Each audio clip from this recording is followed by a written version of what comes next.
Mengatur fokus. Umat manusia dianugerahi dengan panca indera, di mana kita bisa melihat dunia luar, kemudian memproses segala hal yang kita lihat, dengar, cium, cicip, serta rasakan menggunakan otak atau intelek kita.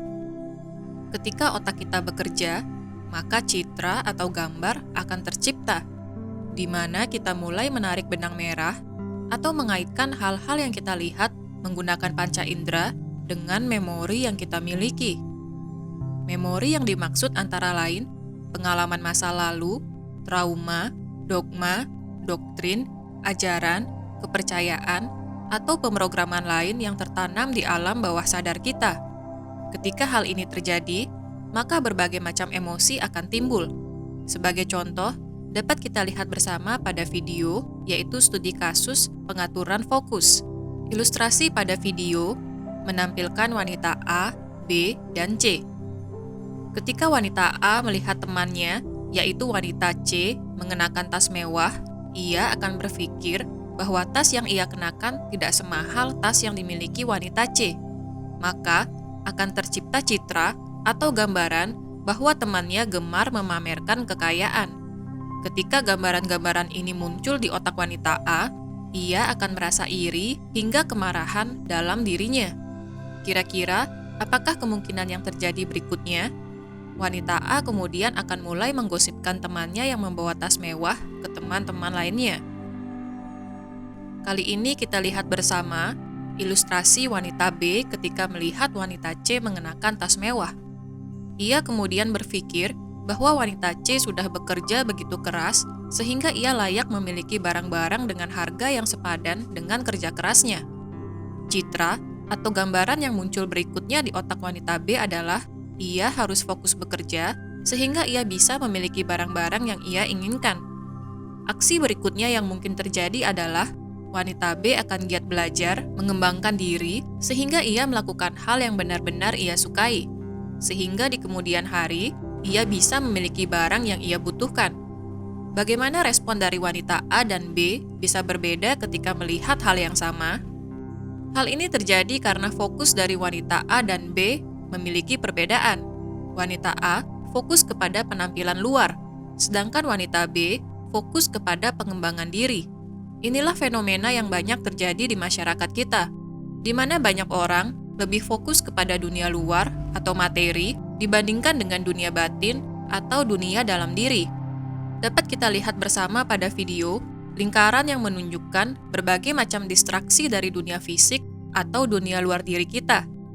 Hal-hal yang menjadi distraksi tersebut ditangkap oleh panca indera kita, kemudian diproses oleh otak atau intelek kita menjadi emosi. Kemudian, dari emosi menjadi kebiasaan, dan akhirnya menjadi tindakan. Sebagai contoh, ketika fokus kita letakkan kepada infotainment, di mana berita terhangat mengenai selebriti selalu kita ikuti di TV atau media sosial. Kita sering menanamkan drama-drama kehidupan dari para selebriti tersebut ke otak kita. Ketika kita menaruh fokus kepada drama yang terjadi di kehidupan para selebriti, maka otomatis citra akan muncul di otak kita, di mana konflik yang dialami oleh para selebriti mengangkat trauma yang tertanam di alam bawah sadar kita. Ketika hal ini terjadi, tidak jarang kemudian kita bertengkar di kolom komentar dengan para warganet atau netizen untuk menunjukkan siapa yang paling benar. Ketika adu argumen ini terjadi, maka amarah akan timbul di diri kita. Mengapa hal ini bisa terjadi? Karena kita menaruh fokus kepada drama atau konflik kehidupan selebriti, di mana hal ini kemudian menjadi pemicu kemarahan dalam diri kita muncul ke permukaan. Contoh lain dapat kita lihat bersama pada video, di mana kita menaruh fokus kepada mantan pacar atau pasangan.